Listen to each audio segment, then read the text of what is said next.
this video, I want to talk to you about your logs panel in your cPanel control panel.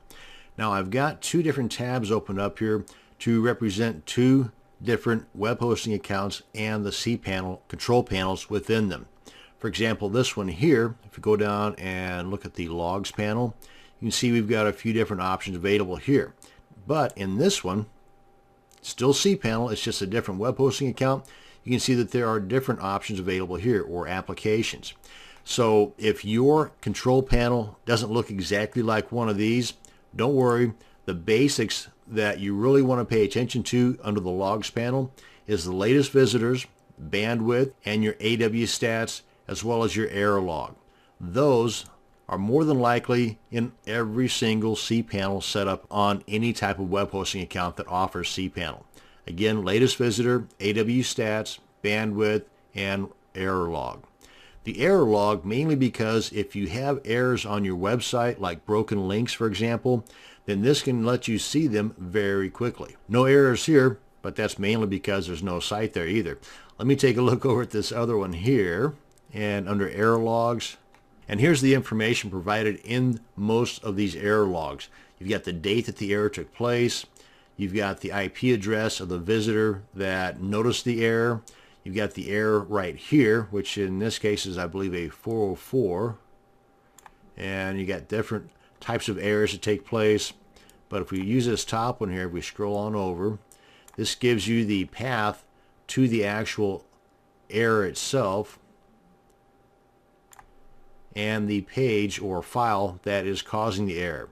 So with this information, you can quickly get in and fix that error. So we come on back out of here, head on back over to home. That's the error log. The latest visitors gives you the IP address of that visitor, the page that they went to, the time they went there, the size of that file, where they came from, and the user agent, which is typically the browser that they're using. And we come on back here, go to home, and the bandwidth is something that you can monitor here in detail over here on the left panel. Usually it's right up here close to the top. Monthly bandwidth transfer. This gives you an idea as to how much bandwidth is being used throughout the month.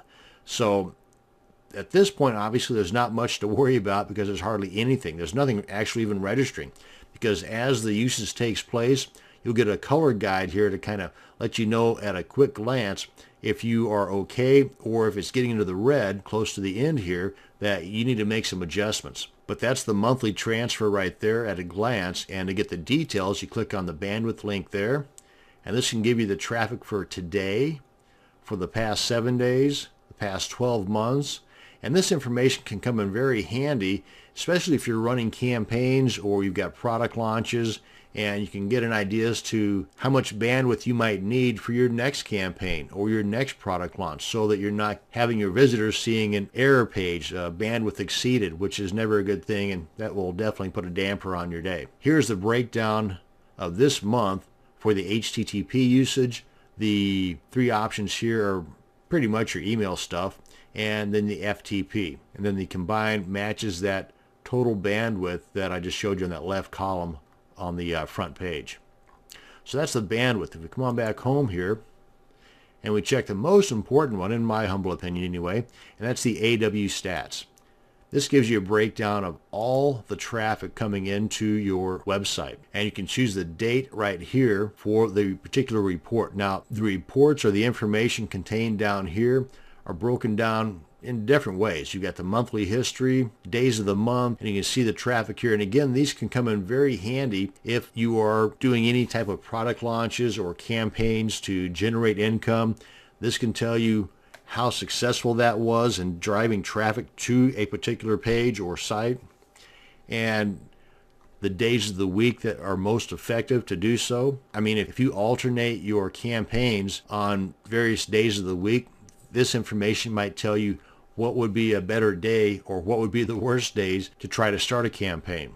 Even the hours of the day. If you're trying to set up email marketing, you might find that sending out or scheduling your emails to be sent out at 11 a.m.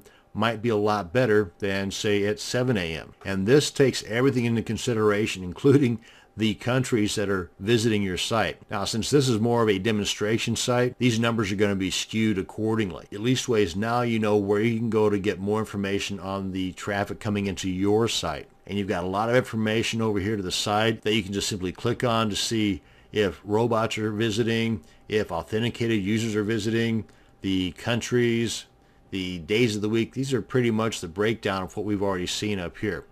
You can scroll on down further to get even more information. And they all pretty much coincide with these clickable links over here. Click on this and it'll take you to this section of the report right here. So as you can see, all info junkies will love the free AW stats that come with your cPanel control panel. That's going to bring us to the end of this video on the logs panel in your cPanel control panel. Thanks for watching, and you have a great day.